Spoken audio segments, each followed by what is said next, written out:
আবার আমরা দুই যা চলে এসেছি আমাদের রান্নাঘরে, আর আমাদের রান্নাঘরে তোমাদের সবাইকে স্বাগত জানাই।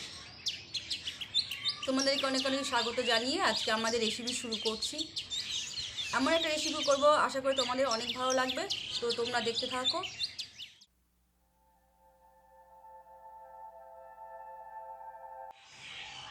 আজকে আমরা বানাবো আলু চিপস। কোনো রকম মেশিন ছাড়াই সুন্দর ডিজাইনের একটা আলু চিপস বানিয়ে তোমাদের দেখিয়ে দেবো।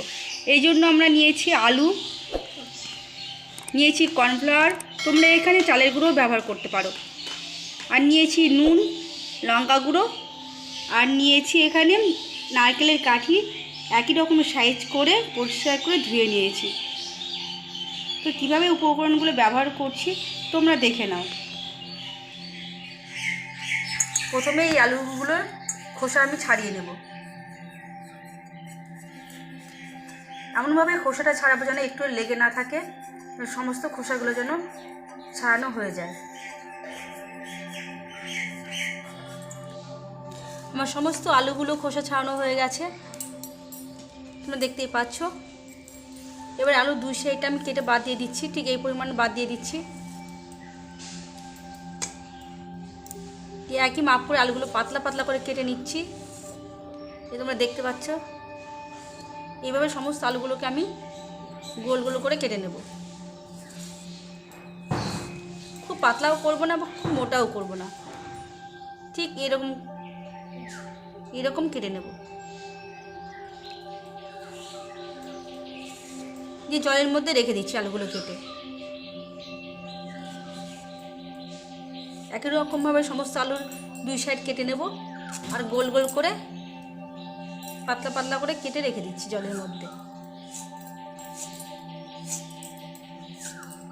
কোনো রকম মেশিন ছাড়া আজকে আমি হাতে করে আলু চিপস বানিয়ে, ডিজাইনার আলু চিপস বানিয়ে তোমাদের দেখে দেবো আজকে। এভাবে আমি সমস্ত আলুগুলোকে কেটে নিচ্ছি। আমার সমস্ত আলুগুলো দেখো গোল গোল করে কাটা হয়ে গেছে। এবার ভালোভাবে জল দিয়ে ধুয়ে নেব। ভালোভাবে জল দিয়ে ভালোভাবে ধুয়ে নিয়েছি আলুগুলো। এবার আলুর মধ্যে আমি ভালো জল দিয়ে দেবো। এমন পরিমাণ জল দেবো যাতে আলুগুলো ডুবে থাকে। জল দেওয়া হয়ে গেছে। এখন আমি 1 চামচ মতো লবণ এই আলুর ওপরে দিয়ে দিচ্ছি।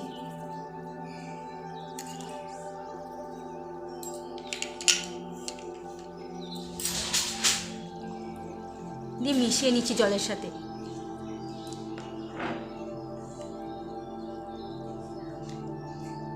এইভাবে আলুগুলোকে আমি আধ ঘন্টা ভিজিয়ে রাখবো নুন জলের মধ্যে। আধা ঘন্টার পর আমি ফিরে এলাম। নুন জলের মধ্যে যে আলুটা ভিজিয়ে রেখেছিলাম তবে কি নরম হয়ে গেছে, এরকম ভেঙে যাচ্ছে না। তোমরা দেখতেই পাচ্ছ, যেভাবে ঘোরাচ্ছি ভাজ করছি কেন ভেঙে যাচ্ছে না।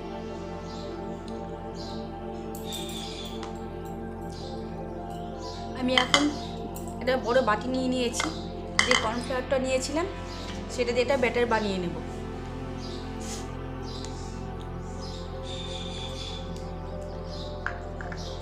শুধু কর্নফ্লাওয়ারটা দিয়ে দিলাম, আর দিয়ে দিচ্ছি অল্প পরিমাণে লঙ্কা গুঁড়ো। যেহেতু আমি আলুর মধ্যে নুনে জলে ভিজিয়ে রেখেছিলাম, সেহেতু লবণটা একদমই দেবো না, একদম অল্প পরিমাণ দেবো। আর দেবো সামান্য পরিমাণ চিনি। এই চিনিটা আমি দিয়ে দিচ্ছি।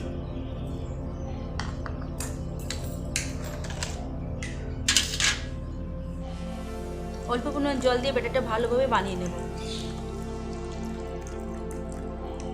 খুব পাতলাও করবো না, আবার খুব ঘনও করবো না।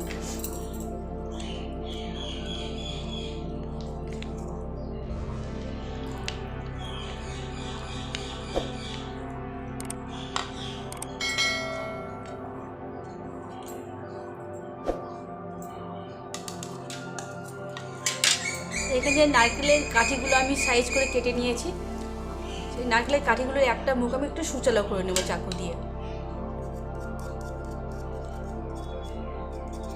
এই জন্য সুচালো করে নিচ্ছি যখন এই আলুটা গেঁথে দেবো তখন খুব ভালোভাবে গেঁথে যাবে। আমি সমস্ত কাঠিগুলো সুচালো করে নিচ্ছি এক সাইড।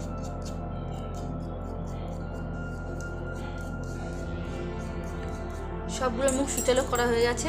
আমি এবার ভালো জল দিয়ে ভালো করে ধুয়ে নেব। আগে ধুয়ে রেখেছিলাম, কিন্তু আরেকবার ধুয়ে নিচ্ছি। আমি সুচালো মুখটা নিয়েছি, নিয়ে আলুটা ভাজ করে নিচ্ছি। আলুর 2 মুখটা ভাজ করে নেব, দিয়ে গেঁথে নিচ্ছি।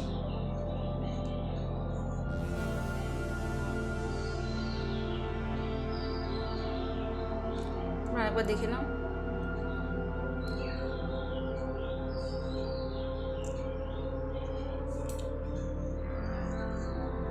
একটা আলু সোজা রাখবো, তার উপরে আটটা দিয়ে দেবো।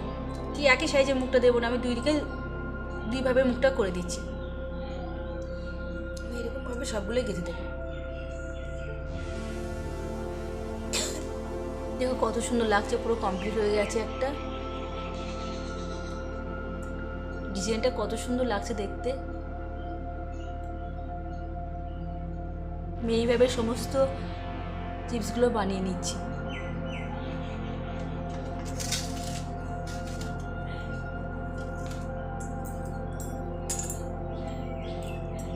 প্রথমে এই মুখটা ভাজ করে দিলাম, তারপরে এই সাইডটা ভাজ করে দিলাম। দুটো মুখ ভাজ করা হয়ে গেছে।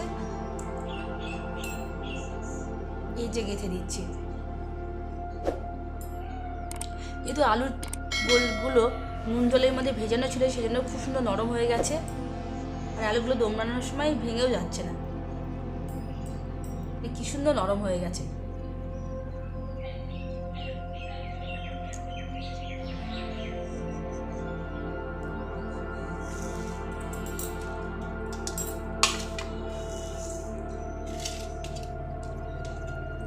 দেখতে পাচ্ছ সবগুলো তৈরি করা হয়ে গেছে।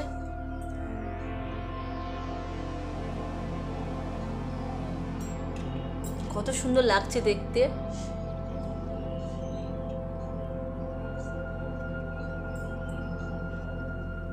কর্নফ্লাওয়ারের যে ব্যাটারটা করেছি সেটার মধ্যে আমি একে একে আলু চিপসগুলোকে ভালো করে এটাকে মাখিয়ে নেব। মাখিয়ে মিনিট 5 রেখে দেব। ভালো করে মিশিয়ে নিতে হবে।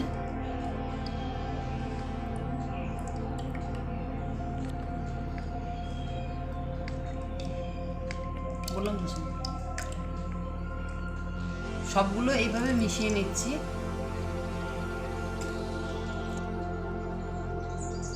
পুরো মনে হচ্ছে পাস্তা। কড়াই তেতে গেছে, এবার কড়াইয়ের মধ্যে আমি সাদা তেল দিয়ে দিচ্ছি।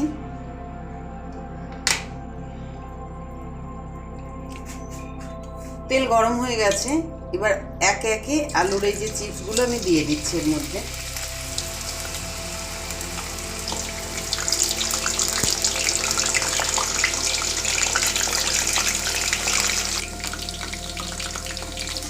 এক পিঠ মোটামুটি হয়ে গেছে, এবার আমি এটা উল্টে দেবো।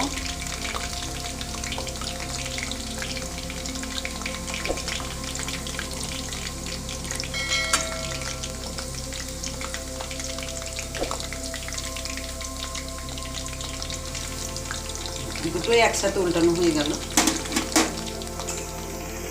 এখন ভাজা মোটামুটি হয়ে গেছে, যেহেতু জিনিসটা আলু আলু লেগে গেছে, এবার আমি খুন্তি দিয়ে উল্টালেও কিছু বেরিয়ে যাচ্ছে না। সুন্দরভাবে এখন সবাই যে যার সঙ্গে গায়ে লেগে গেছে। ভাজা হয়ে গেছে, এবার আমি তুলে নিচ্ছি। দেখতে কতটা লোভ লাগছে।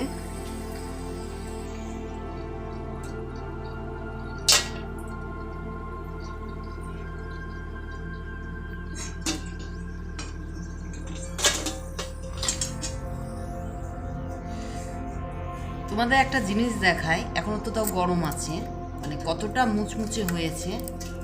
একটা খুলে আমি দেখাচ্ছি। এই যে এইটা আওয়াজটা শুনতে পাচ্ছ কি না জানি না, কিন্তু কতটা মচমুচে হয়েছে দেখো।